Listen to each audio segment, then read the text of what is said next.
Je disais qu'on va poursuivre l'exposé du livre d'Exode.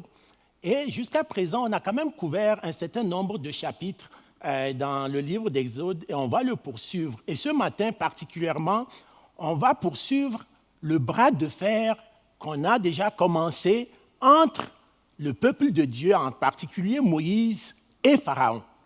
Et dans ce bras de fer, aujourd'hui, les chapitres qu'on va couvrir vont nous amener à un point tournant dans le bras de fer qui oppose Pharaon avec le peuple de Dieu, avec Moïse. Et dans ce bras de fer, quand on a commencé les trois premières plaies qu'on a regardées ensemble, on a vu que quand les plaies arrivaient en Égypte, autant le peuple de Dieu que les Égyptiens étaient tous les deux atteints par ou souffraient des conséquences de ces plaies. Mais dans les plaies qui ont suivi, à partir de la plaie 4, dans les plaies qui ont suivi, on a vu qu'il y avait quand même une différence. Dieu commençait à mettre une différence entre son peuple et les Égyptiens, c'est-à-dire le Pharaon, ses serviteurs et les Égyptiens. Il y avait une différence. Le peuple de Dieu ne souffrait plus exactement des mêmes conséquences des différentes plaies qui étaient envoyées sur l'Égypte. Et aujourd'hui, nous allons voir que cette tendance que Dieu a commencée déjà dans les 3 dernières qu'on a vues va se poursuivre et va prendre même de l'ampleur. Et on va voir qu'est-ce que Dieu va faire dans cela. Le peuple de Dieu va donc avoir nettement une différence, va comprendre la différence qu'il y a de lui appartenir ou de ne pas lui appartenir. Et dans ce bras de fer, la tension était tellement forte. Même si le peuple de Dieu était épargné, les Égyptiens, eux, ils subissaient de plus en plus et chaque jour encore les conséquences les plus graves des différentes plaies qui étaient envoyées sur l'Égypte. Jusqu'au point où les Égyptiens vont penser à entreprendre des négociations. Ils vont penser à entreprendre des négociations. Ils ont dit, c'est trop, c'en est un peu trop, on va négocier avec Dieu. Mais comme le texte, le titre de mon exposé ce matin, c'est non négociable. C'est non négociable. Et ce matin, on va voir pourquoi c'est non négociable. On va prier et Julie va nous lire un extrait. Le passage est long, mais nous allons lire juste un extrait de ce texte et on va demander au Seigneur, à l'Esprit Saint, de venir nous parler personne à personne, cœur à cœur, d'esprit à esprit, afin de nous exposer les vérités de sa parole ce matin. Prions. Éternel notre Dieu, ce n'est pas par la force ni par la puissance, mais c'est par ton esprit. Et ce matin, nous célébrons la Pentecôte où ton esprit s'est manifesté pour la première fois quand tu as envoyé ton esprit sur les disciples. Éternel notre Dieu, ce matin, nous sommes là pas à cause de nous, mais à cause de toi. Parce que toi, tu es venu à la croix, tu es mort et tu es ressuscité. Et aujourd'hui, tu es assis à la droite de Dieu le Père. Seigneur, c'est confiant de ce que tu as vaincu, que nous pouvons nous approcher ce matin humblement de ton trône de grâce. Seigneur, viens nous parler ce matin. Seigneur, ne permets pas que nous puissions entendre un homme ce matin. Ne permets pas que nous puissions entendre la voix d'une personne ce matin. Permets que nous t'écoutions, toi, le seul vrai Dieu.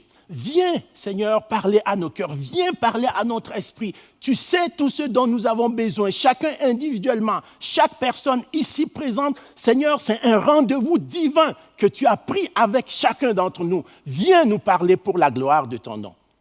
Éternel, non pas à nous, mais à ton nom ce matin, donne gloire à cause de ta bonté et de ta fidélité. En Jésus-Christ, nous prions. Amen. Julie va nous faire la lecture ce matin.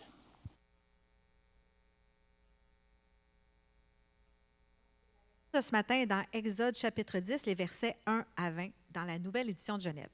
Exode chapitre 10, versets 1 à 20. L'Éternel dit à Moïse, « Va vers Pharaon, car j'ai endurci son cœur et le cœur de ses serviteurs pour faire éclater mes signes au milieu d'eux. C'est aussi pour que tu racontes à ton fils et au fils de ton fils comment j'ai traité les Égyptiens et quels signes j'ai fait éclater au milieu d'eux. Et vous saurez que je suis l'Éternel. » Moïse et Aaron allèrent vers Pharaon et lui dirent, Ainsi parle l'Éternel, le Dieu des Hébreux, jusqu'à quand refuseras-tu de t'humilier devant moi? Laisse aller mon peuple afin qu'il me serve. Si tu refuses de laisser aller mon peuple, voici, je ferai venir demain des sauterelles dans tout l'étendue de ton pays. Elles couvriront la surface de la terre et l'on ne pourra plus voir la terre. Elles dévoreront le reste de ce qui a échappé, de ce que vous a laissé la grêle. Elles dévoreront tous les arbres qui croissent dans vos champs. Elles rempliront les maisons de tous tes serviteurs et les maisons de tous les Égyptiens. Tes pères et les pères de tes pères n'auront rien vu de pareil depuis qu'ils existent sur la terre jusqu'à ce jour. Moïse se retira et sortit de chez Pharaon. Les serviteurs de Pharaon lui dirent, « Jusqu'à quand cet homme sera-t-il pour nous un piège? Laisse aller ces gens et qu'ils servent l'Éternel leur Dieu. Ne vois-tu pas encore que l'Égypte périt? » On fit revenir vers Pharaon Moïse et Aaron. « Allez, leur dit-il, servez l'Éternel votre Dieu. Qui sont ceux qui iront? » Moïse répondit, « Nous irons avec nos enfants et nos vieillards, avec nos fils et nos filles, avec nos brebis et nos bœufs, car c'est pour nous une fête en l'honneur de l'Éternel. » Pharaon leur dit, « Que l'Éternel soit avec vous, tout comme je vais vous laisser aller, vous et vos enfants. Prenez garde, car le malheur est devant vous. Non, non, allez, vous les hommes, et servez l'Éternel, car c'est là ce que vous avez demandé. » Et on les chassa de la présence de Pharaon. L'Éternel dit à Moïse, « Étends ta main sur le pays d'Égypte, et que les sauterelles montent sur le pays d'Égypte, qu'elles dévorent toute l'herbe de la terre, tout ce que la grêle a laissé. » Moïse étendit sa verge sur le pays d'Égypte, et l'Éternel fit souffler un vent d'Orient sur le pays toute cette journée et toute la nuit. Quand ce fut le matin, le vent d'Orient avait rapporté les sauterelles. Les sauterelles montèrent sur le pays d'Égypte et se posèrent dans toute l'étendue de l'Égypte. Elles étaient en si grande quantité qu'il n'y avait jamais eu et qu'il n'y aura jamais rien semblable. Elles couvrirent la surface de toute la terre et la terre fut dans l'obscurité. Elles dévorèrent toute l'herbe de la terre et tout le fruit des arbres, tout ce que la grêle avait laissé. Et il ne resta aucune verdure aux arbres ni à l'herbe des champs dans tout le pays d'Égypte. Aussitôt Pharaon appela Moïse et Aaron et dit, « J'ai péché contre l'Éternel votre Dieu et contre vous. Mais pardonne mon péché pour cette fois seulement, et priez l'Éternel votre Dieu afin qu'il éloigne de moi encore cette plaie mortelle. » Moïse sortit de chez Pharaon et il pria l'Éternel. L'Éternel fit souffler un vent d'Occident très fort qui emporta les sauterelles et les précipita dans la mer Rouge. Il ne resta pas une seule sauterelle dans toute l'étendue de l'Égypte. L'Éternel endurcit le cœur de Pharaon, et Pharaon ne laissa point aller les enfants d'Israël. Et je lis. Donc, nous venons de lire un extrait du passage, de tout le passage, on va couvrir un peu plus ce matin, un extrait de tout le passage que Julie nous a lu, va du chapitre 9 au verset 13 jusqu'au chapitre 10 au verset 29. Et dans les 3 plaies qu'on va voir ce matin, les plaies 7, 8 et 9, les 3 plaies constituent en fait une même manifestation de la colère de Dieu, mais qui s'est déroulée comme en 3 étapes. C'est la même manifestation de la colère de Dieu qu'on va voir qui se décline en 3 étapes. Et c'est ces 3 étapes qu'on va voir ce matin. Voilà comment je vais articuler l'exposé de ce matin. Dans un premier temps, on va voir toute la puissance, la rage, la colère de Dieu se déchaîner sur l'Égypte.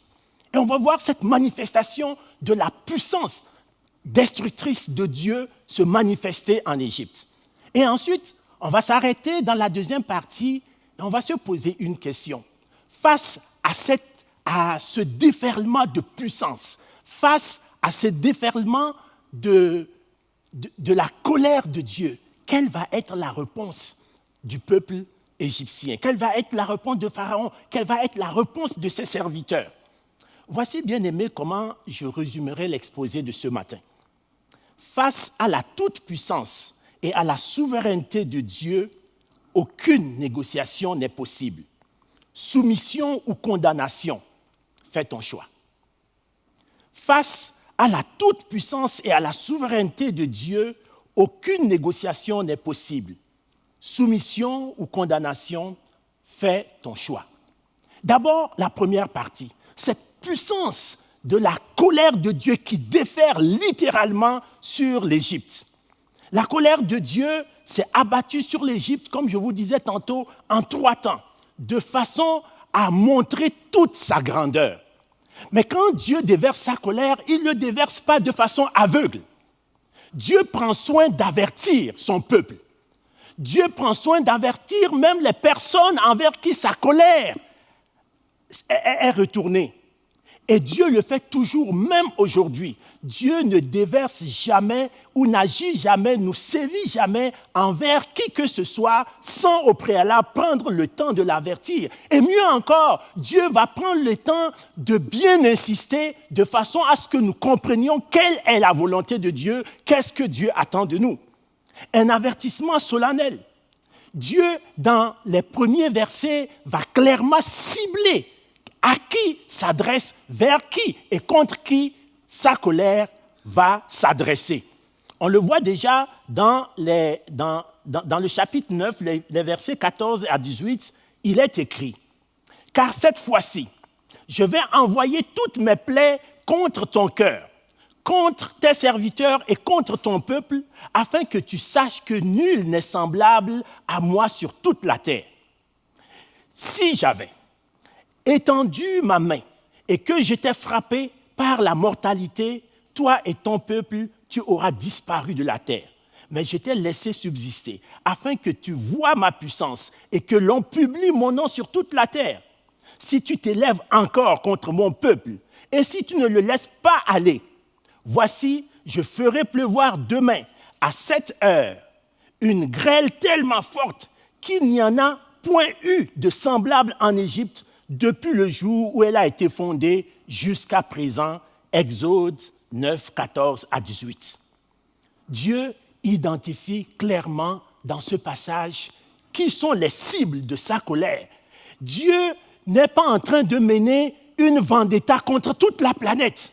Dieu dit clairement que la cible de sa colère, c'est le Pharaon, ses serviteurs et le peuple d'Égypte. Voici vers qui la colère de Dieu était retournée. Et c'est clair dans le texte. Mais Dieu, dans les premiers plaies, on a vu que c'est comme s'il y avait des dommages collatéraux. Mais ici, il n'y a plus de dommages collatéraux. Dieu connaît clairement sa cible. Dieu va faire des frappes chirurgicales de façon à toucher au cœur de l'Égypte et le Pharaon et ses serviteurs et tout le peuple d'Égypte. Ce qui a été vrai au temps de Pharaon, malheureusement, est encore vrai aujourd'hui. Dieu prendra toujours soin de nous avertir. Et avant d'agir, Dieu va envoyer de façon solennelle ses avertissements. Il va le faire au travers de ses serviteurs. Il va le faire au travers de sa parole. Il va le faire par quelques moyens qu'il jugera bons, mais Dieu le fera. Et on voit en particulier que Dieu prend soin de le faire, en particulier vis-à-vis de son peuple, pour une raison. Parce que Dieu a renouvelé notre intelligence comme enfants de Dieu, afin que nous puissions discerner ce qui est bien et ce qui est mal. Donc, quand Dieu envoie ses avertissements, quand Dieu envoie des avertissements, soit par sa parole, soit par ses serviteurs, ou par quelques moyens qu'il a choisis, Dieu s'attend à ce que son peuple, qui a été renouvelé dans son intelligence, puisse comprendre ces vérités. Et c'est d'ailleurs ce que l'apôtre Pierre nous rappelle dans 2 Pierre, le chapitre 3, le verset 1. Pierre écrit ceci: « Voici déjà, bien-aimés, la seconde lettre que je vous écris. Dans l'une comme dans l'autre, je cherche à éveiller par des avertissements votre saine intelligence. » Dieu le fait toujours comme ça. Il ne frappe jamais. Il ne sévit jamais sans au préalable, de façon solennelle, avertir son peuple afin que son peuple puisse faire le bon choix. Mais la miséricorde de Dieu se manifeste même dans sa colère. Même dans son ardente colère, la miséricorde de Dieu se manifeste. Dieu nous surprendra toujours. Après avoir lu les premiers versets qu'on vient de lire, normalement, si on était à la place des Égyptiens, on devait être paniqués. Parce que l'avertissement de Dieu est vraiment très clair. Mais surprise, Dieu a toujours une surprise. Surprise, Dieu, dans sa grande miséricorde, accorde au peuple une porte de sortie. Il accorde à ce peuple une porte de sortie. Regardons le verset 19 du chapitre 9. Fais donc mettre en sûreté les tes troupeaux et tout ce qui est à toi dans les champs. La grêle tombera sur tous les hommes et sur tous les animaux qui se trouvent dans les champs et qui n'auront pas été recueillis dans les maisons, et ils périront. Ce passage sur la bonté de Dieu, la miséricorde de Dieu, me rappelle probablement pour les anciens un vieux cantique des ailes de la foi. Miséricorde insondable. Dieu peut-il tout pardonner? Absurde, un si grand coupable et mes péchés oubliés.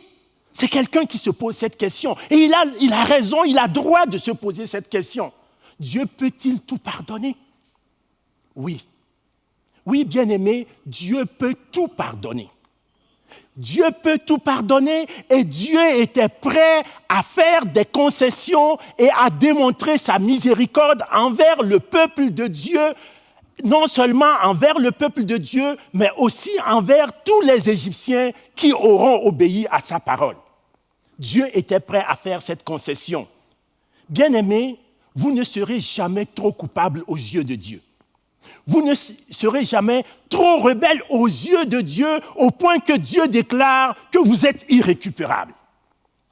Il n'y a pas de situation dans laquelle vous pouvez vous mettre, bien-aimés, au point de forcer Dieu à s'avouer vaincu, de manifester sa miséricorde et sa grâce envers vous. Parce que notre Dieu est un Dieu de miséricorde. Mais bien-aimés, s'il est vrai qu'il y a un temps de miséricorde, il y a aussi un temps de jugement. Et la colère de Dieu va se déchaîner, mais il épargne encore. Regardons ensemble les versets 23 à 25 du chapitre 9. Moïse étendit sa verge vers le ciel, et l'Éternel envoya des coups de tonnerre et de la grêle, et le feu se promenait sur la terre. L'Éternel fit pleuvoir de la grêle sur tout le pays d'Égypte. Il tomba de la grêle et le feu se mêlait avec la grêle. Elle était tellement forte qu'il n'y en avait point eu de semblable dans tout le pays d'Égypte depuis qu'il existe comme nation. La grêle frappa dans tout le pays d'Égypte et tout ce qui était dans les champs, depuis les hommes jusqu'aux animaux. La grêle frappa aussi toutes les herbes des champs et brisa tous les arbres des champs. Quand la colère de Dieu se manifeste, rien ne peut résister sur son chemin. Bien-aimé, ce n'est pas un film d'Hollywood qu'on est en train de scénariser. On est en train de voir une vraie manifestation d'une catastrophe que Dieu a fait pleuvoir sur l'Égypte. Il y a à peine quelques jours au Québec, il y a une grosse tempête dans certaines régions du Québec. Et qu'est-ce qu'on a vu? Beaucoup de familles étaient dans la désolation. Il y avait des dégâts partout dans les régions qui ont été frappées. Il y a des maisons qui se sont effondrées, il y a des routes qui étaient coupées, il y a des toitures arrachées, des arbres centenaires qui étaient par terre. Bien-aimés, si ça c'était une catastrophe, ça n'a rien de comparable avec ce que l'Égypte vivait en ce moment. La situation en Égypte était vraiment catastrophique. Les Égyptiens, mettez-vous un instant à la place des Égyptiens et imaginez la désolation dans laquelle pouvait vivre ce peuple. Certes, aujourd'hui, peut-être que l'on parlerait d'un phénomène météorologique exceptionnel. Bien-aimés, j'ai une bonne nouvelle pour vous ce matin. Il n'y a pas de phénomène météorologique exceptionnel s'il n'y a pas un auteur qui a orchestré tous les éléments pour en faire une tempête parfaite. C'est ça la vérité, bien-aimés. Certes, certains ne le croiront pas. Et même un des sages qu'on voit dans la parole de Dieu, Job, qui croyait tout savoir, un jour a été exposé à cette vérité. Dans Job 38, versets 22 et 23. C'est Dieu qui parle à Job, lui qui croit tout comprendre et tout pouvoir expliquer. Alors, Dieu lui pose une question. Es-tu parvenu jusqu'aux amas de neige? As-tu vu les dépôts de grêle que je tiens en réserve pour les temps de détresse, pour les jours de guerre et de bataille? Notre Dieu est le maître du temps et de l'espace. Notre Dieu a un contrôle absolu sur tous les éléments dits naturels parce qu'il en est l'auteur. C'est ça, notre Dieu. Et il agit selon son bon vouloir et quand bon lui semble. Mais bien aimé, ce n'est que le début de l'histoire. Phase 1. Phase 2. L'étau se resserre. Après cet épisode terrifiant de grêle, on aurait pu penser que le Pharaon avait appris sa leçon. On aurait pu penser. Mais force est de constater que ce n'était pas le cas. Alors Dieu n'avait pas d'autre choix que à nouveau de frapper de nouveau l'Égypte avec une destruction totale. Tout ce que la grêle avait épargné va être complètement rasé, détruit. L'Égypte va connaître une destruction jamais égalée. Même une armée d'exterminateurs venus de tous les coins du pays n'aurait pas pu venir à bout de la vague qui allait déferler sur l'Égypte. Voilà ce que la parole de Dieu rapporte, versets 4 à 6, chapitre 10. Si tu refuses de laisser aller mon peuple, voici, je ferai venir demain des sauterelles sur toute l'étendue de ton pays. Elles couvriront la surface de la terre et l'on ne pourra plus voir la terre. Elles dévoreront le reste de ce qui a échappé, de ce que vous a laissé la grêle. Elles dévoreront tous les arbres qui croissent dans les champs. Elles rempliront tes maisons, les maisons de tes serviteurs et les maisons des Égyptiens, de tous les Égyptiens. Tes pères et les pères de tes pères n'auront rien vu de pareil depuis qu'ils existent sur la terre jusqu'à ce jour. Moïse se retira et sortit de chez Pharaon. Bien-aimés, si vous étiez dans cette scène-là, Moïse qui se retire et qui sort de lui-même était un message clair et sans équivoque. On était sur le point d'atteindre un point de non-retour. Et c'était le message que Moïse voulait envoyer. On pouvait lire la peur dans les yeux des serviteurs de Pharaon. Littéralement, quand Moïse est sorti, c'est quand vous parlez avec quelqu'un, il sort en claquant la porte. Ça vous est déjà arrivé? Non, pas souvent. Un peu en couple, parfois. Vous parlez avec votre mari, hop, et il est en colère, il sort, il claque la porte. Vous savez que vous avez atteint ou vous êtes sur le point d'atteindre un point de non-retour. C'est ce qui s'est passé ici. Moïse est sorti. Jamais, depuis qu'on nous a raconté cette histoire, Moïse n'a jamais quitté volontairement de devant le Pharaon. C'est la première fois que Moïse sort de lui-même en disant « assez, c'est assez ». Bien-aimés, les serviteurs, on pouvait lire la peur dans les yeux des serviteurs. Alors, ils vont tenter le tout pour le tout. Les serviteurs, ils vont tenter le tout pour le tout parce qu'ils ont compris que leur chef ne comprenait pas grand-chose. Alors, certains serviteurs ont dit, au point où nous sommes arrivés, prendre la parole devant le Pharaon, c'est le moindre mal. Parce qu'on ne pouvait pas parler devant le Pharaon sans être invité. Vrai? C'est un roi. S'il ne vous invite pas à prendre la parole, vous ne pouvez pas prendre la parole, même si vous le servez. Mais pour la première fois, quelques serviteurs vont oser affronter le Pharaon. Les plus courageux vont risquer le tout pour le tout. Verset 7. Les serviteurs du Pharaon lui dirent, « Jusqu'à quand cet homme sera-t-il pour nous un piège? Laisse aller ces gens et qu'ils servent l'Éternel leur Dieu. Ne vois-tu pas encore que l'Égypte périt? » Parole de sagesse et de désespoir en même temps. Même cette tentative des serviteurs de Pharaon, bien que le Pharaon sentait qu'il était ébranlé, il persiste et signe. Et la dévastation tombe sur tout l'Égypte. Voilà ce qui est arrivé. Il n'y avait plus de verdure nulle part. Tout ce que la grêle avait laissé, le peu de choses que la grêle avait laissé, venait d'être complètement rasé en un seul instant. Maintenant, j'aime m'imaginer, quand je lis la parole de Dieu, j'aime m'imaginer dans le texte, pas comme si je lisais le texte en dehors.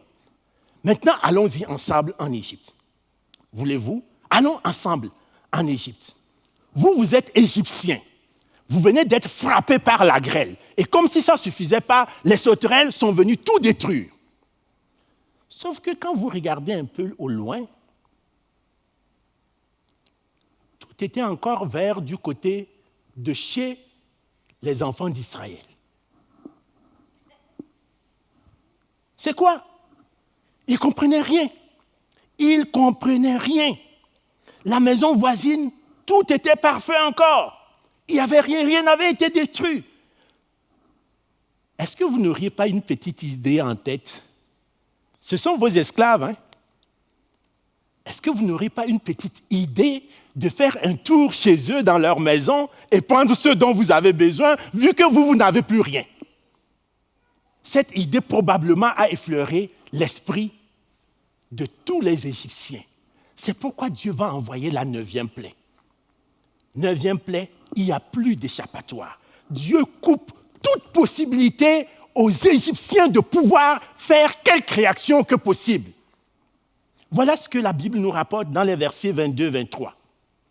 Poussés dans leur dernier retranchement, Moïse étendit sa main vers le ciel et il eut d'épaisses ténèbres dans tout le pays d'Égypte pendant 3 jours. On ne se voyait pas les uns les autres et personne ne se leva de sa place pendant 3 jours. Mais il y avait la lumière dans les lieux où habitaient les enfants d'Israël. Amen. Bien-aimés, ces ténèbres avaient un double objectif. Le premier objectif, c'est d'immobiliser les Égyptiens qui avaient peut-être en quelques instants pensé qu'ils auraient pu aller dans les autres maisons faire quelque chose.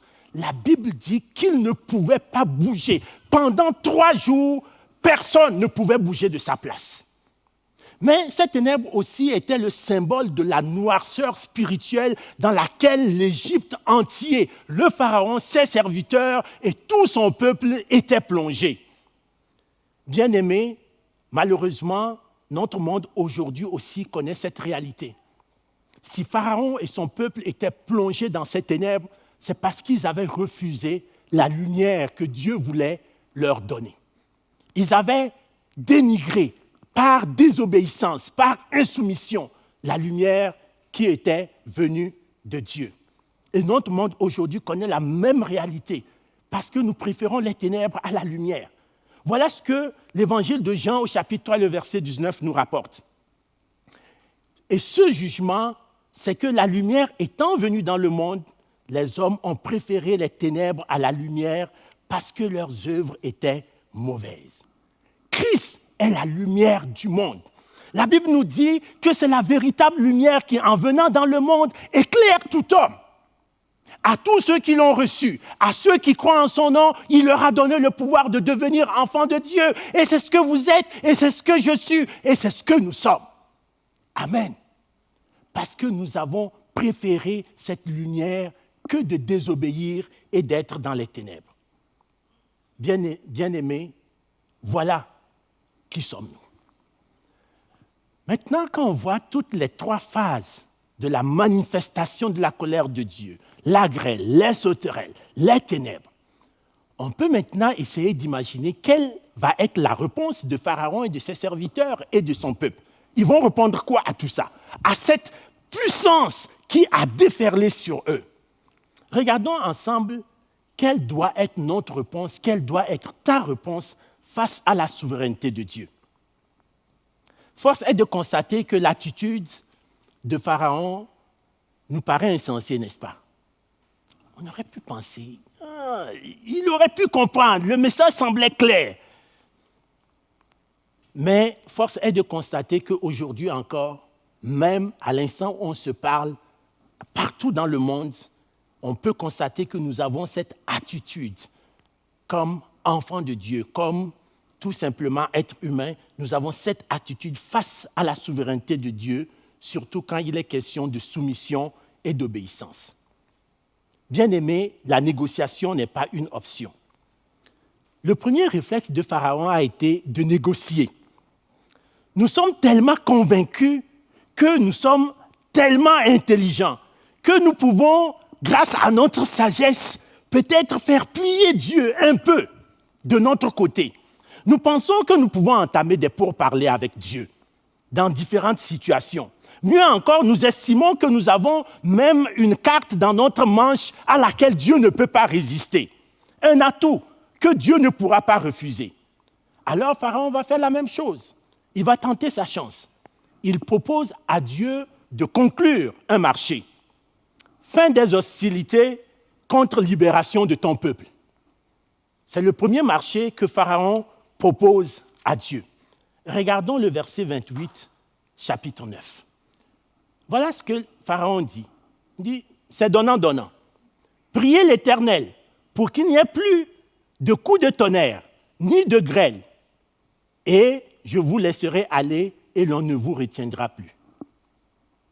Bien-aimés, considérez combien de fois vous vous êtes retrouvés dans cette situation, dans une situation du moins semblable vis-à-vis de Dieu, alors que tout ce que Dieu vous demandait, c'est de se soumettre à sa parole.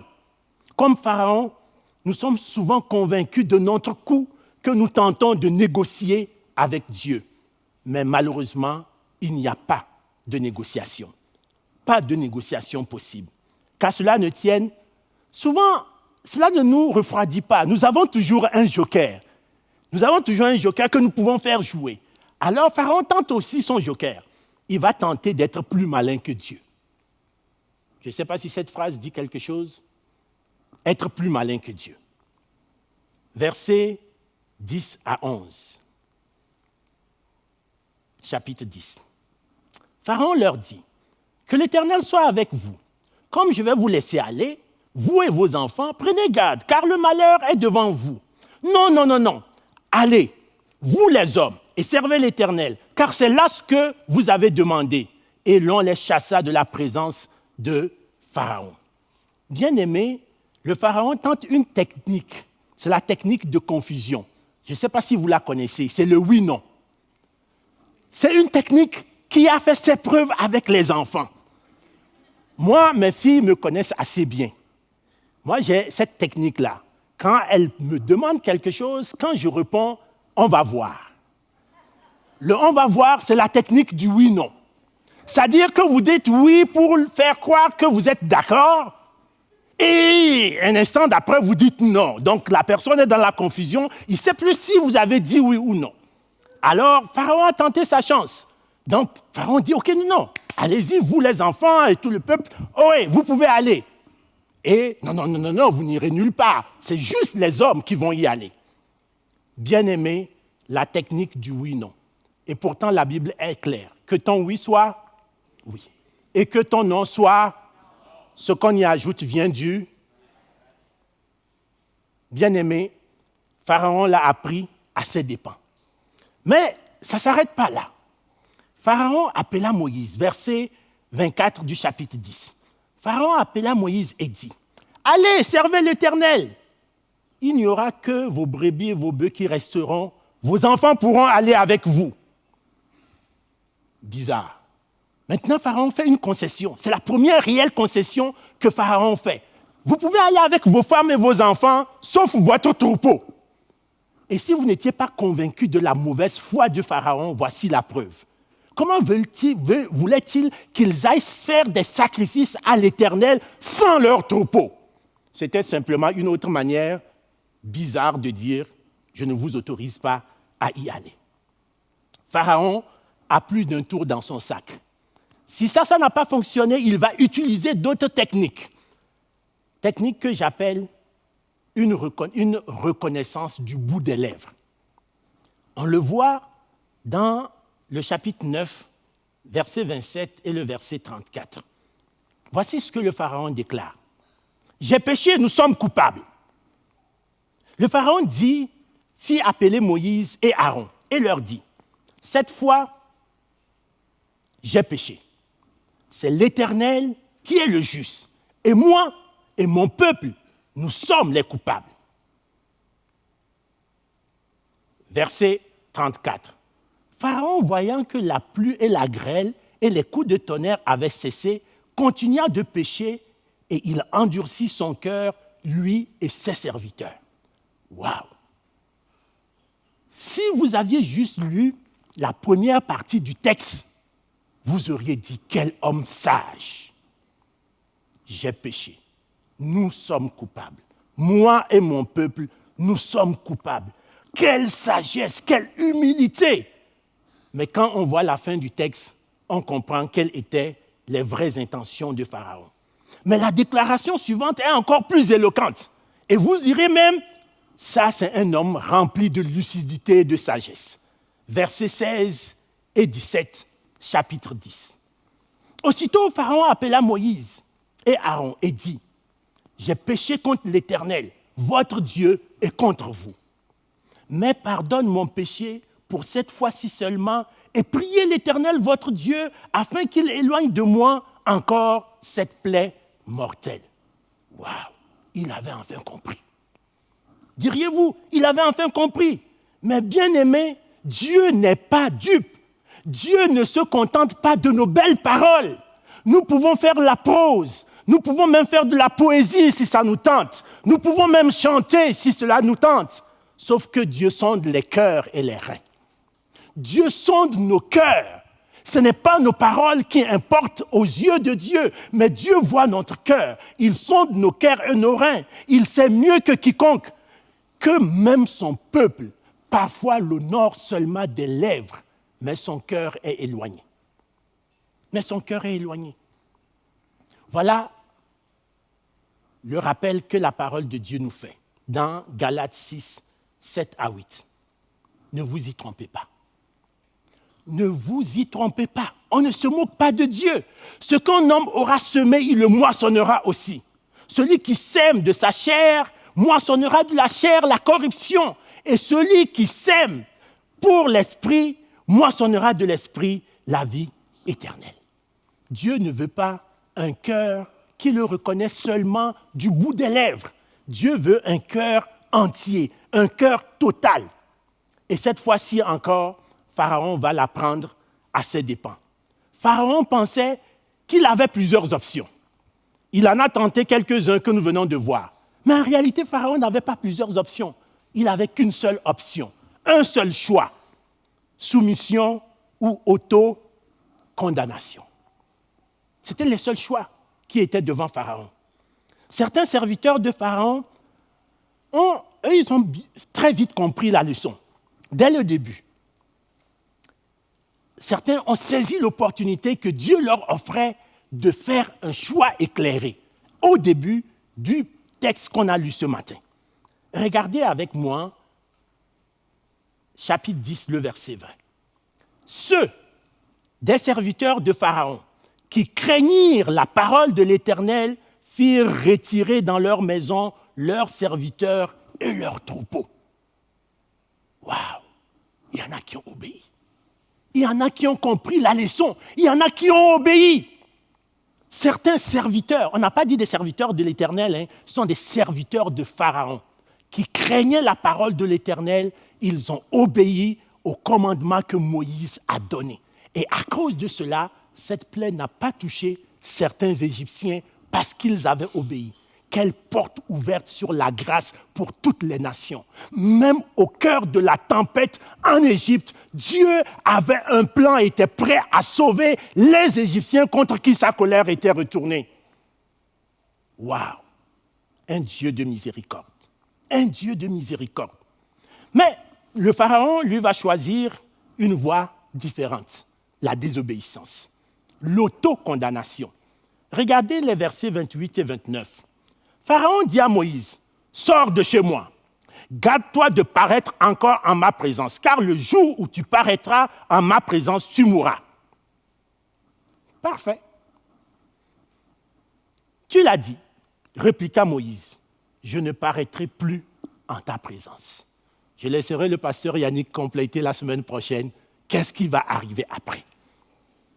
Ce passage et cette auto-condamnation du Pharaon fait écho à un passage que vous connaissez probablement très bien dans l'épître de Paul aux Romains. Voyez-vous, quand nous décidons de désobéir à Dieu, de ne faire qu'à notre tête, ce qui arrive souvent, c'est que nous nous obstinons contre la souveraineté de Dieu. Et le pire, c'est que nous pensons qu'il y a une alternative. Nous pensons que nous pouvons ne pas obéir à Dieu et trouver une alternative crédible. Ce faisant, nous sombrons nous-mêmes dans un profond égarement. Et ce n'est pas Dieu qui nous condamne. Non, Dieu ne nous condamne pas. C'est nos propres paroles et nos propres actions qui nous condamnent désormais. Et Paul va le dire en mots très clairs. Il le dit dans l'épître de Paul aux Romains au chapitre 1, versets 18 et 25. La colère de Dieu se manifeste, se révèle du ciel contre toute impiété et toute injustice des hommes qui retiennent injustement la vérité captive. Car ce qu'on peut connaître de Dieu est manifeste pour eux, Dieu le leur ayant fait connaître. En effet, les perfections invisibles de Dieu, sa puissance éternelle et sa divinité se voient comme à l'œil nu. Depuis la création du monde, quand on les considère dans ses ouvrages, ils sont donc inexcusables. Car, ayant connu Dieu, ils ne l'ont point glorifié comme Dieu et ne lui ont point rendu grâce, mais ils se sont égarés dans leurs propres pensées et leur cœur sans intelligence a été plongé dans les ténèbres. Se vantant d'être sages, ils sont devenus fous. Et ils ont changé la gloire du Dieu incorruptible en image représentant l'homme corruptible, les oiseaux, les quadrupèdes et des reptiles. C'est pourquoi Dieu les a livrés à l'impureté selon la convoitise de leur cœur. Ainsi, ils déshonorent eux-mêmes leur propre corps et qui ont changé la vérité de Dieu en mensonge et qui ont adoré et servi le Créateur la créature au lieu du Créateur qui est béni éternellement. Amen. Bien-aimés, j'aurais pu continuer à nous plonger dans cette histoire, mais j'aimerais simplement conclure ce matin et inviter l'équipe de louange à venir. J'aurais pu tout simplement conclure ce matin en vous rappelant le résumé de l'exposé de ce matin. Face à la toute-puissance et à la souveraineté de Dieu, aucune négociation n'est possible, bien-aimés. Pas de négociation possible. Soumission ou condamnation, fais ton choix. Fais ton choix. Face à la puissance et à la souveraineté de Dieu, aucune négociation n'est possible, bien-aimé. C'est la soumission ou la condamnation. À toi de faire ton choix. Mais je vais laisser la parole de Dieu l'exprimer mieux que je peux le dire. Deutéronome 30, verset 19. Je prends aujourd'hui à témoin contre vous le ciel et la terre. J'ai mis devant toi la vie et la mort, la bénédiction et la malédiction. Choisis la vie pour que tu vives, toi et ta postérité. Et plusieurs hommes de Dieu, plusieurs femmes de Dieu ont expérimenté ce choix et ont fait le choix de choisir la vie plutôt que la mort, la bénédiction plutôt que la malédiction, et ont encouragé le peuple de Dieu à faire ce choix-là avec eux. Voilà un exemple que nous laisse la parole de Dieu, celui de Josué, qui dit dans Josué 24, le verset 15, Josué 24 au verset 15, il dit ça au peuple de Dieu rassemblé. Et si vous ne trouvez pas bon de servir l'Éternel, c'est un choix. Si vous ne trouvez pas bon de servir l'Éternel, choisissez aujourd'hui qui vous voulez servir. Ou les dieux que servaient vos pères au-delà du fleuve, ou les dieux des Amoréens dans le pays desquels vous habitez. Moi et ma maison, nous servirons l'Éternel. Remarquez que les deux derniers passages que je viens de vous lire sont quelque part les dernières recommandations de Moïse et de Josué pour le peuple de Dieu. Un peu comme des paroles de leur testament final qui est parvenu jusqu'à nous. Bien-aimés, face à la puissance et à la souveraineté de Dieu, aucune négociation n'est possible. C'est la soumission ou l'auto-condamnation. Et tu as le choix ce matin. Puisse le Seigneur nous aider à faire ce choix éclairé. Prions. Seigneur notre Dieu, ce n'est pas par la force, ni par la puissance, mais c'est par ton esprit. Éternel, sois béni. Merci de ce que tu nous mets devant un choix éclairé. Tu as renouvelé notre intelligence afin que nous puissions voir et comprendre les avertissements que tu envoies à ton peuple. Seigneur, permets-nous de choisir ce matin et de faire le bon choix pour la gloire de ton nom. C'est en Jésus-Christ et pour sa seule gloire que nous prions. Amen.